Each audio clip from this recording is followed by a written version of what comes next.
Hello everyone, नमस्कार। हमारे YouTube channel में आपका हार्दिक स्वागत है। दोस्तों, आज की वीडियो में हम जानेंगे साल 2025 में महाशिवरात्रि का पर्व कब है। महाशिवरात्रि व्रत की पूजा का शुभ मुहूर्त, पूजा विधि और महाशिवरात्रि की कथा। जी हाँ दोस्तों, अगर आप व्रत रखते हैं तो व्रत कथा का खास महत्व होता है, तभी व्रत का फल प्राप्त होता है, वरना आपका व्रत अधूरा रह जाता है। दोस्तों, हिंदू धर्म में महाशिवरात्रि को भगवान शिव की पवित्र पूजा और उपासना का दिन माना जाता है। ये त्यौहार हर साल फागुन मास की कृष्ण पक्ष की चतुर्दशी तिथि को मनाया जाता है। इस साल 15 फरवरी को है। इस दिन भगवान शिव, माता पार्वती की आराधना की जाती है, व्रत किया जाता है, रुद्राभिषेक किया जाता है और रात भर जागरण भी किया जाता है। ऐसा माना जाता है कि इस दिन श्रद्धा से पूजा और मंत्र जाप करने से भगवान शिव की कृपा प्रबल होती है और जीवन की परेशानियों में राहत मिलती है। महाशिवरात्रि को भगवान शिव की वह रात माना जाता है जब उन्होंने शिवलिंग के रूप में अपना दिव्य प्रकाश फैलाया था। इसे शिव और पार्वती के वैवाहिक मिलन का भी प्रतीक माना जाता है। जी हाँ दोस्तों, जैसे हम अपनी मैरिज एनिवर्सरी मनाते हैं, इसी तरह से देवों के देव महादेव का माता पार्वती से इस दिन विवाह हुआ था और हर साल महाशिवरात्रि के इस पावन दिन पर माता पार्वती और भगवान शिव की आराधना की जाती है, व्रत किया जाता है और इस रात की पूजा करने से मन, विचार और कर्म शुद्ध होते हैं और आध्यात्मिक शांति के साथ साथ अच्छे कर्मों का फल मिलता है। तो दोस्तों, आज की वीडियो में हम बात कर रहे हैं महाशिवरात्रि व्रत कथा की और महाशिवरात्रि के दिन व्रत में क्या खाना चाहिए, व्रत कैसे करना चाहिए, महाशिवरात्रि व्रत की पूजा विधि क्या है। तो दोस्तों, वीडियो शुरू करने से पहले आपसे एक खास बात, अगर आप इस चैनल पर नए आए हैं और पहली बार आए हैं तो इस चैनल को सब्सक्राइब कर दीजिए और बेल आइकन बटन प्रेस कर दीजिए ताकि आने वाली वीडियो देख सकेंगे आप सबसे पहले। और जिन्होंने मेरा चैनल सब्सक्राइब कर दिया है उनका दिल से आभार, बहुत बहुत धन्यवाद। दोस्तों, इसी तरह ही इस चैनल के साथ जुड़े रहिएगा, ये आपका अपना चैनल है और वीडियो को अंत तक ज़रूर देखिएगा ताकि कोई भी जानकारी छूट न जाए, क्योंकि दोस्तों आधी अधूरी जानकारी से पूरा लाभ नहीं मिलता है, इसलिए हमारे साथ अंत तक बने रहिएगा। तो आइए शुरू करते हैं। दोस्तों, हिंदू धार्मिक मान्यताओं के अनुसार महाशिवरात्रि का जो व्रत है सभी बड़े व्रतों में से एक है। हर साल फागुन मास की कृष्ण पक्ष की चतुर्दशी तिथि को महाशिवरात्रि का व्रत मनाया जाता है, महाशिवरात्रि का पर्व मनाया जाता है। इस दिन व्रत रखा जाता है। अगर आप व्रत नहीं रख सकते हैं तो शिवलिंग का जलाभिषेक जरूर करना चाहिए, क्योंकि ऐसा करने से यदि जो भी आप व्रत नहीं रख सकते हैं तो भी अगर आप एक लोटा जल शिवलिंग पर अर्पित करते हैं तो महादेव प्रसन्न हो जाते हैं। ऐसा माना जाता है कि यदि शिव पूजा में कुछ नियमों का पालन किया जाए तो शिव पूजन का पूरा लाभ प्राप्त होता है। इसलिए शास्त्रों के अनुसार शिव पूजा में कुछ बातों का विशेष ध्यान रखना चाहिए। जी हाँ दोस्तों, महाशिवरात्रि को लेकर के इस मान्यता को माना जाता है कि इस दिन शिव पार्वती का विवाह हुआ था, लेकिन शिव पुराण सहित किसी भी ग्रंथ में इस बात का कोई भी कहीं भी जिक्र नहीं है। शिव पुराण में लिखा है कि फागुन महीने के शुक्ल पक्ष की 14वें दिन यानी कि चतुर्दशी तिथि पर पहली बार शिवलिंग प्रकट हुआ था। तब भगवान विष्णु और ब्रह्मा जी ने शिवलिंग की विधि पूर्वक पूजा की थी। इसी दिन को शिवरात्रि कहा गया है। शिव पुराण के 35वें अध्याय में लिखा गया है कि शिव विवाह अगहन महीने के कृष्ण पक्ष के दूसरे दिन हुआ था। ये तिथि इस साल 26 नवंबर को आएगी।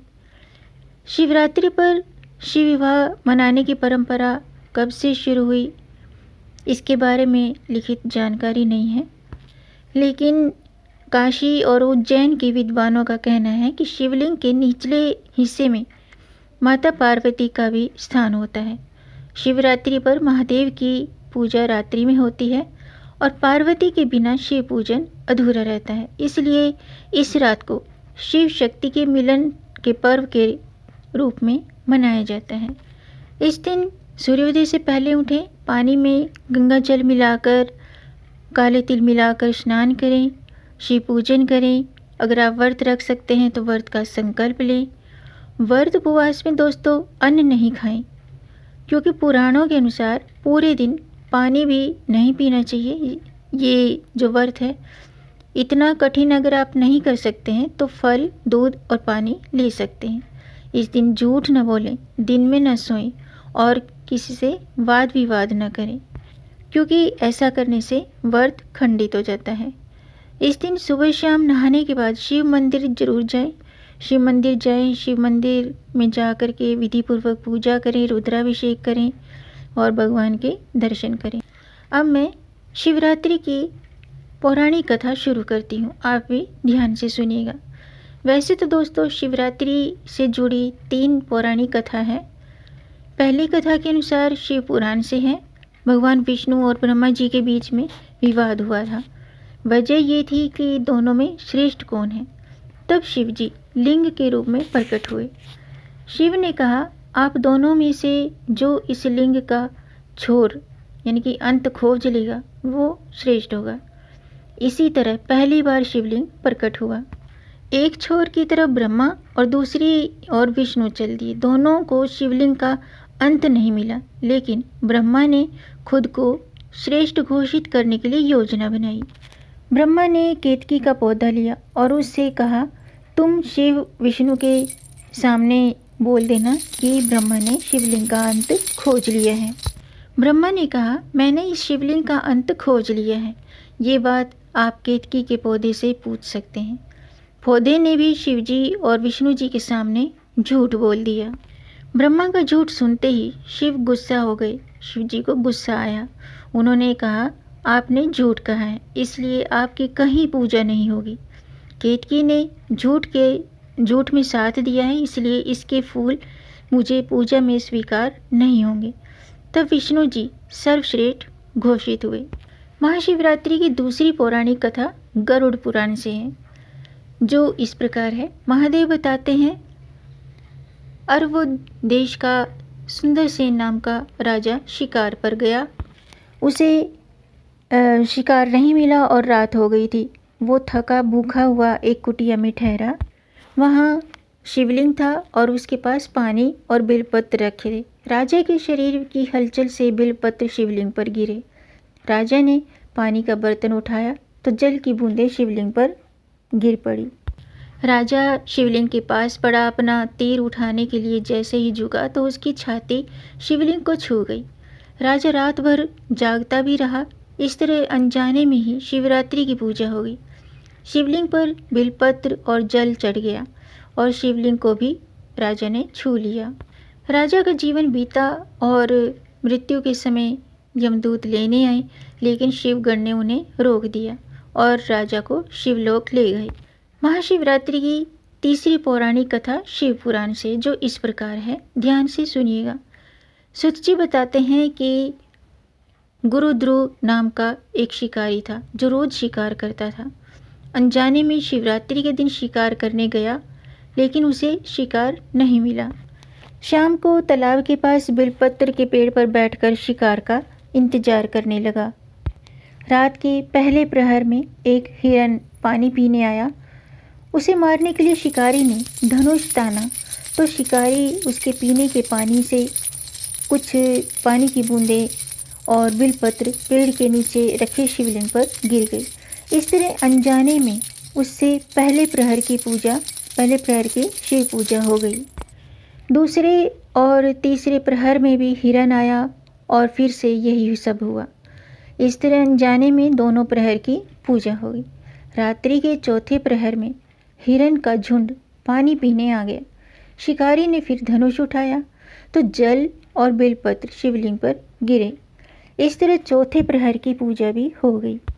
तब शिवजी प्रकट हुए और शिकारी को वरदान दिया। ये थी महाशिवरात्रि की पौराणिक कथा।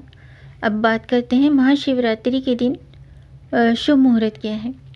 दोस्तों, चतुर्दशी तिथि 15 फरवरी को शाम के 5:04 पर शुरू होगी और 16 फरवरी को शाम के 5:34 पर चतुर्दशी तिथि समाप्त होगी।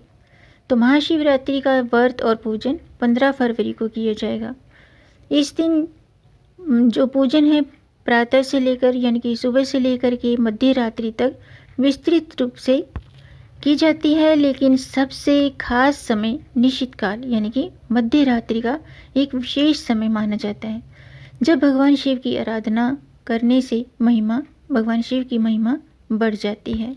तो महादेव की पूजा करने के लिए सबसे शुभ मुहूर्त निश्चित काल मुहूर्त है 12:09 से रात्रि के 12:09 से 1:01 तक, यानी कि 16 फरवरी के 12:09 से 1:01 तक। ये समय रुद्राभिषेक और शिव पूजा के लिए सर्वोत्तम माना जाता है। इसके अलावा दोस्तों, इस दिन रात दिन के 4 प्रमुख पूजा समय के जो हैं वो मुहूर्त इस प्रकार हैं। पहला प्रहर शाम के 6:11 से रात्रि के 9:23 तक है। दूसरा प्रहर 9:23 से 12:35 तक है और तीसरा प्रहर 12:35 से 3:47 तक है और चौथा प्रहर 3:47 से 6:59 तक है। अब बात करते हैं महाशिवरात्रि की पूजा विधि। दोस्तों, इस दिन सुबह जल्दी उठें, संभव हो तो किसी तीर्थ स्थान पर स्नान करना चाहिए। अगर आप ऐसा नहीं कर सकते हैं तो नहाने वाले जल में गंगा जल की बूंदें मिलाएं, स्नान करके शुद्ध वस्त्र धारण करें, घर के मंदिर में पूजा स्थल को साफ करें, गंगा जल से शुद्ध करें। फिर एक चौकी पर एक पीले रंग का लाल रंग का कपड़ा बिछाएं, शिवलिंग या भगवान शिव की प्रतिमा स्थापित करें। शिवलिंग पर जल, दूध, दही, घी, शहद, गंगा जल अर्पित करें, जिसे पंचामृत भी कहा जाता है। इसके बाद बेलपत्र, धतूरा, आकड़े के फूल, चंदन अर्पित करें।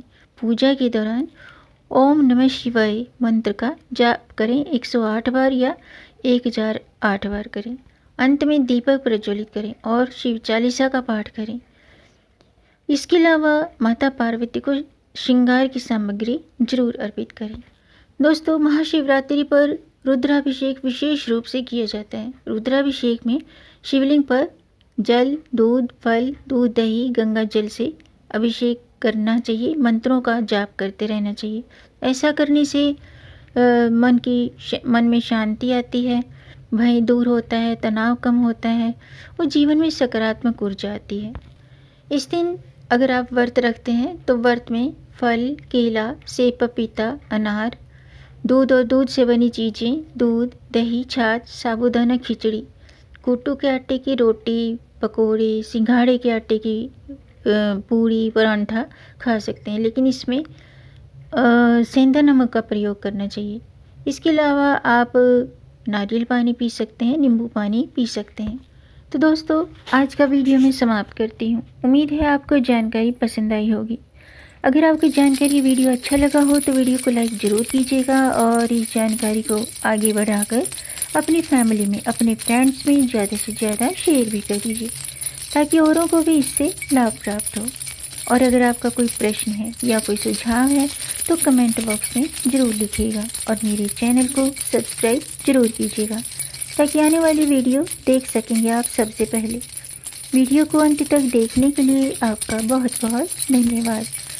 मिलेंगे नई जानकारी के साथ, तब तक आप खुश रहें, स्वस्थ रहें, अपना ख्याल रखें और अपनों का भी ख्याल रखिएगा। जय श्री हरि, हर हर महादेव।